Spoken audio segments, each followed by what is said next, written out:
क्या आपने सच में पैसों के लिए मोहित की हत्या की? नहीं ना? इसके पीछे कोई और कारण है ना भैया? क्या वो कारण लालिमा तो नहीं भैया?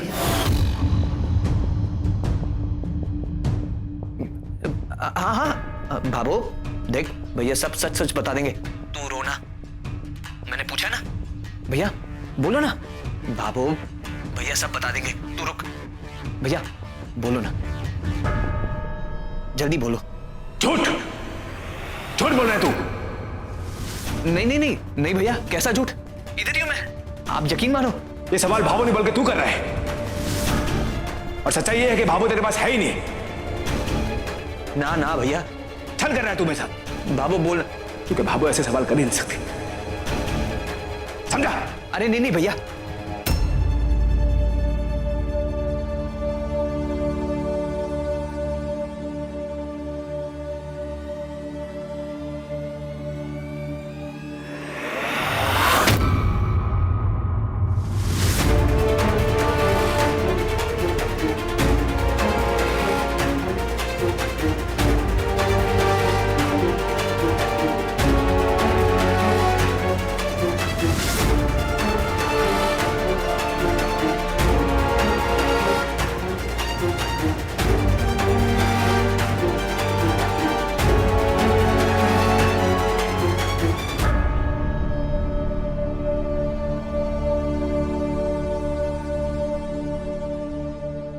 क्यों कर रहे हैं आप बार बार ये सब?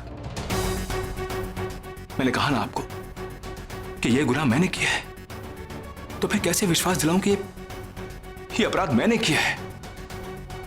जी हां, यही सच्चाई है कि मैंने अपने भाई मोहित राठी की हत्या की है। यकीन हुआ आपको?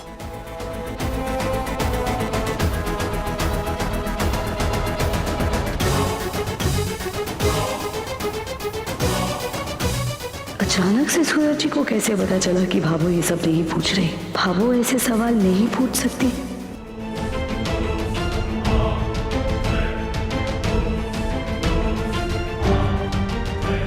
हेलो, लालिमा को लेकर कहाँ तक पहुंचे? मैम हम चशमगढ़ में लालिमा के घर के बाहर ही हैं। क्यों? यहाँ एक प्रॉब्लम हो गई है, उसने अपने आप को घर में बंद कर लिया। क्या?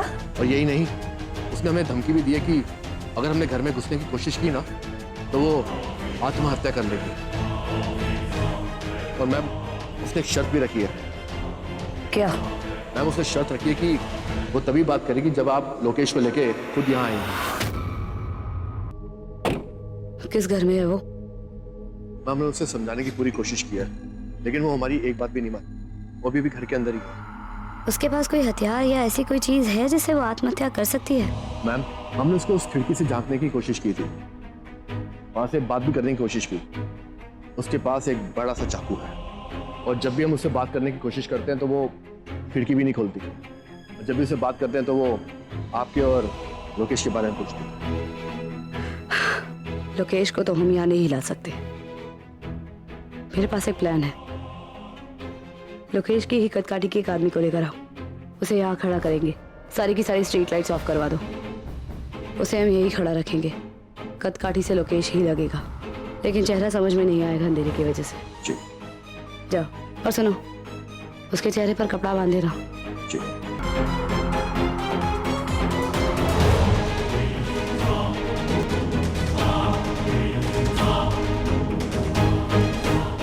लालिमा, लालिमा मैं हूं, संध्या।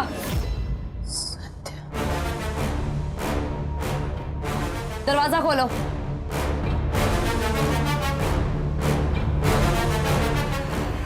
नहीं संध्या, मैं तब तक दरवाजा नहीं खोलूंगी जब तक तुम लोकेश को लेकर नहीं आती। लोकेश को मैं अपने साथ लेकर आई हूं। खिड़की खोलो और देख लो। नहीं, पहले लोकेश दिखाओ मुझे। लालिमा हम बैठकर बात कर सकते हैं। खिड़की खोलो, देख लो लोकेश को।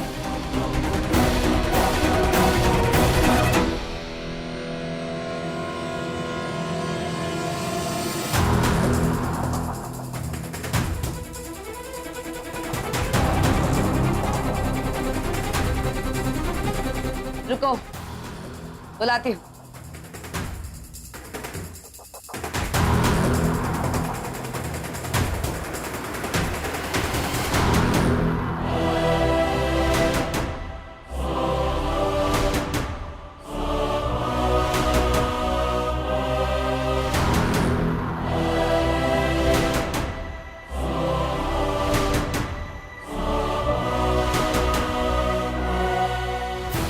देख लिया? दरवाजा खोल दो अभी।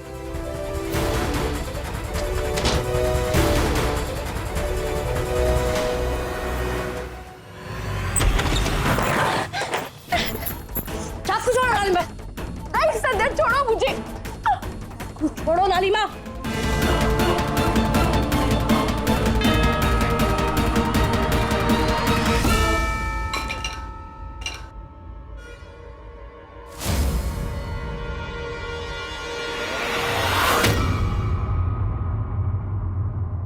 पागल हो गई हो लालिमा?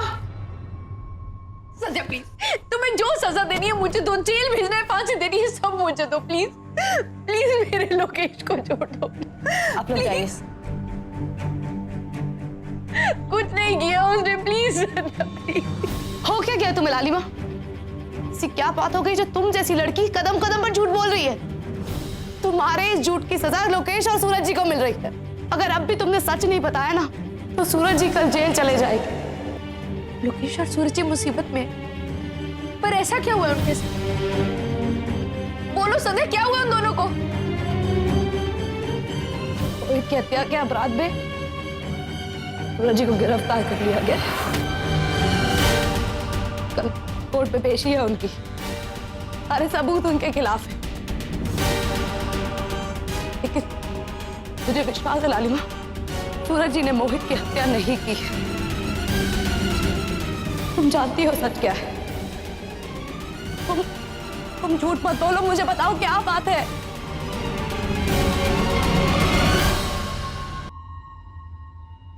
उस दिन खेतों पर क्या क्या हुआ, कौन कौन आया था, सब सच बताओ। तुम्हारे इस बयान से बहुत बड़ी मदद मिलेगी लालिमा।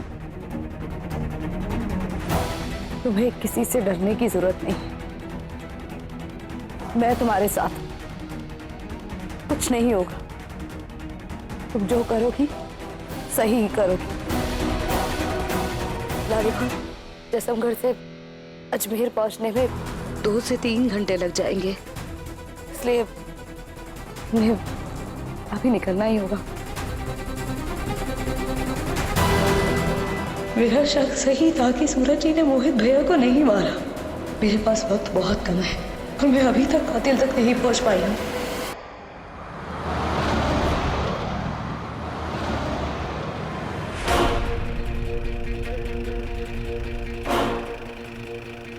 थोड़ा और तेज चलाइए, देर हो रही है। Yes ma'am. 15 मिनट ही बचे।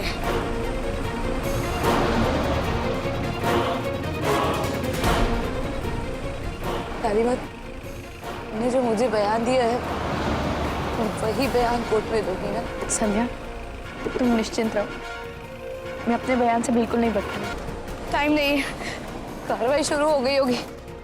रास्ता बहुत ही खराब है, ध्यान से चलाओ।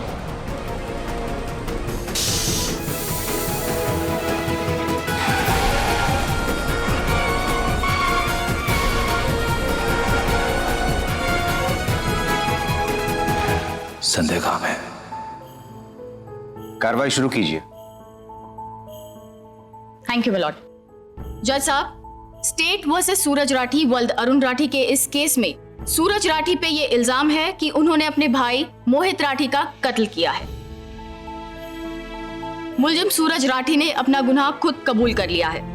पुलिस जांच और मुलजिम सूरज राठी के इकबालिया बयान के मुताबिक उनके और उनके भाई के बीच में पैसों को लेकर कुछ कहासुनी हुई। गुस्से में आकर मुलजिम सूरज राठी ने पत्थर उठाकर अपने भाई मोहित राठी के सर पे मारा और उनकी जान ले ली। ये मिस्टर सूरज राठी के इकबालिया बयान।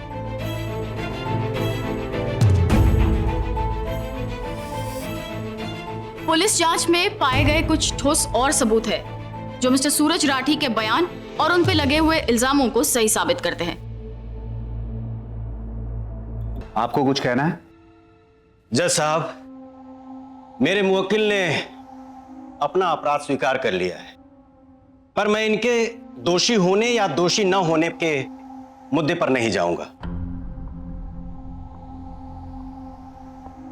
मैं कोर्ट को इनके बैकग्राउंड के बारे में बताना चाहूंगा। 14 साल की उम्र से अपने पैरों पर खड़े होकर न सिर्फ इन्होंने अपने परिवार की जिम्मेदारियां निभाई हैं, बल्कि अपने भाइयों एवं बहनों की पढ़ाई की, शादियां करवाई। यह बात तो सही है एकदम, है ना? इन्हें हनुमान गली में श्रवण के नाम से जाना जाता है। इन्होंने खुद पढ़ाई नहीं की जज साहब, पर अपने भाइयों एवं बहनों को पढ़ाया।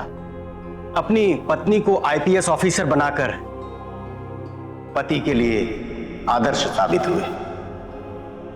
जज साहब, मैं कोर्ट से दरख्वास्त करता हूं कि इन सब बातों पर गौर करते हुए सूरज राठी के बारे में आप फैसला सुनाएं। That's all Miller.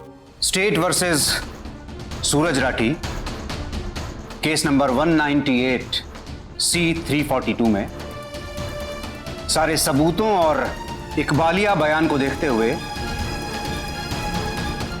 यह अदालत इस नतीजे पर पहुंची है कि रुकिए जज साहब,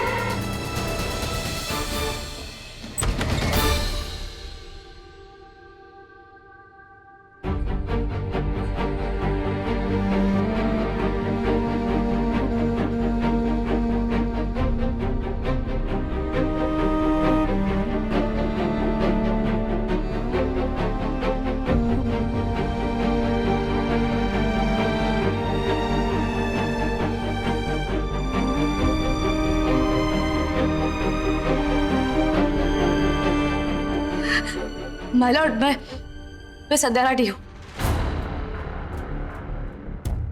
इस केस के इन्वेस्टिगेशन ऑफिसर।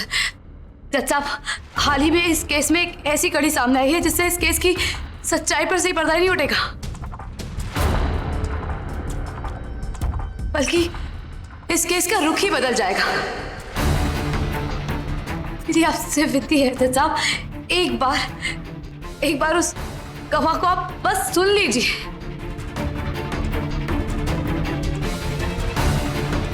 मैं माफी चाहती हूँ कि मुझे देर हो गई, पर एक बार से आप सुन लीजिए।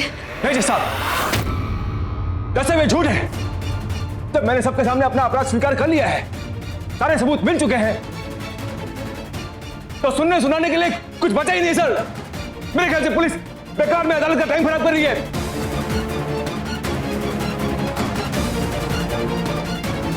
मैंने बोला ना, मैंने अपने भाई को अपने हाथ होते मारा है। सर, सजा मुझे दीजिए, मैंने अपराध किया है। विनती आपसे, मुझे सजा दीजिए सर। कैसा मेरे लिए सुनाइए।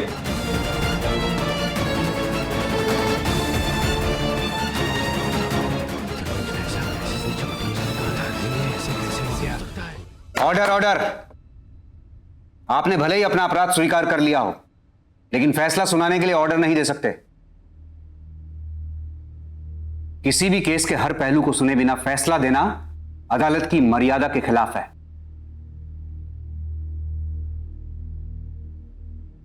आधे घंटे के ब्रेक के बाद उस अहम गवाह को सुना जाएगा।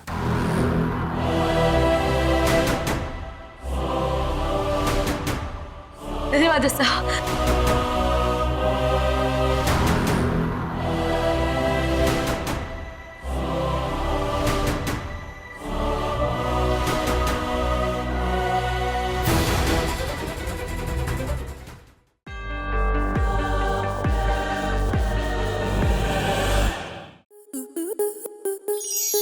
स्टार प्लस के ऐसे ही और बेहतरीन लम्हे देखने के लिए सब्सक्राइब करें हमारे YouTube चैनल को।